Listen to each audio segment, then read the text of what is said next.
Welcome to this episode of the Fireside Chat with Neo, where we're going to talk about US markets versus Indian markets. Now, both of these financial markets have been in the news and have been the center of attention over the last few years. So, primarily, the focus on the US over the last few years has been that maybe the US is going to head into a recession. They've talked about the debt which is piling up and about a slowdown in the economy, as well as how inflation has been above historic levels. But if we look at what's happening in the US today, you've really put some of those recession fears well behind you, because from commentary from the Fed, as well as the kind of policies that are implementing and the kind of economic indicators that are coming out on the growth front, it definitely seems like the US is not at risk of a recession anymore. So you have better labor market conditions, you have better terms of trade, and you're also looking at fewer rate cuts in 2025, meaning that there's no need to really support economic growth. And at the same time, inflation is also coming back to its target range. So a lot of good things are happening on the economic front for the US. You've also had the dollar really strengthen at the back of some of these macroeconomic changes and policy changes, and that has really caused a lot of FIIs to look at emerging markets in a new light. So if we continue to focus on what's happening in the US, I think one other area which merits our attention is what's going on in the indices, right? So if we take the Magnificent Seven, there's a lot of interesting data that we can actually dissect here. So firstly, if we look at how the Magnificent Seven have grown in terms of earnings per share in recent times, their growth has been at around 20%. If you want to sustain these valuations, they need to grow at around 14%.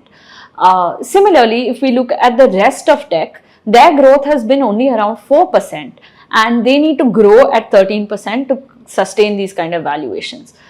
If we look at the S&P 500 excluding the Magnificent Seven, then your EPS growth has been close to 5% and the sustainable rate is closer to 8%. And this data has come from Bridgewater. You can go and check out their blog. The link is in the description below. There's a lot of insights about what's happening in the S&P 500 and how investors should actually be looking at the US economy and setting their expectations.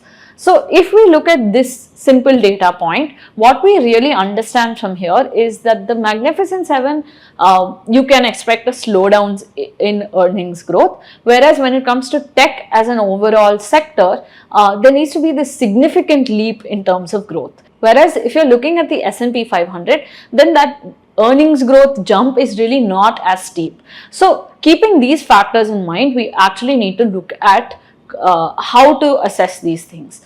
More importantly, if we look at how much the Magnificent Seven occupies in terms of the S&P 500, it's at a historic high of 30%, which means there's been a huge sort of performance-driven concentration risk, which makes us evaluate the kind of concentration risks that we're taking with index investing.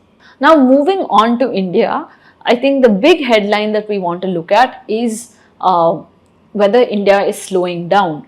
Now, if we look at what the growth expectations were for India, there was an expectation that India would grow at 7% or higher. There was a lot of talk in terms of the India story, which has been pushed as a very powerful narrative. And I think there are many factors within the India story narrative that still hold true.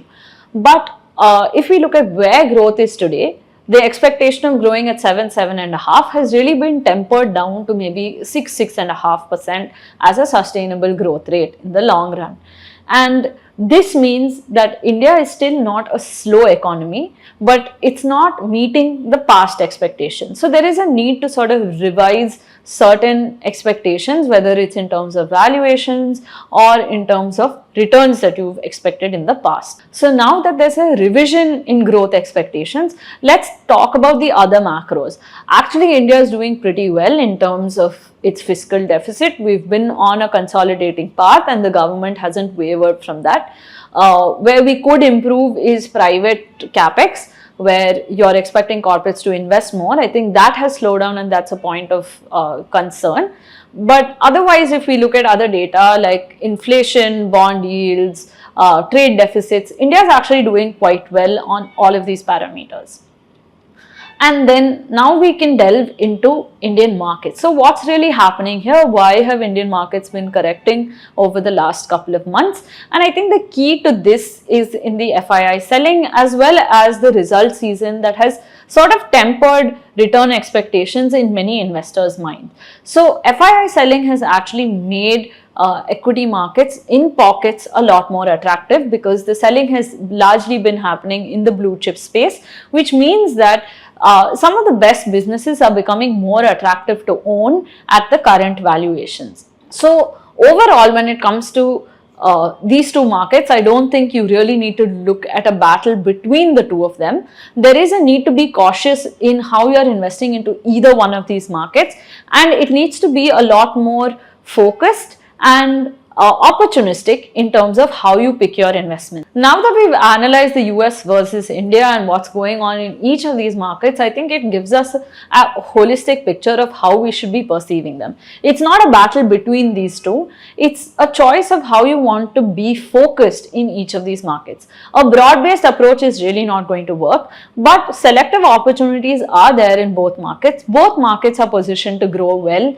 in the coming years, and there is a lot of opportunity for you to unlock. I hope you enjoyed this episode of the Fireside Chat, and if you did, let us know by clicking the like button or sharing this with somebody who would enjoy watching this video.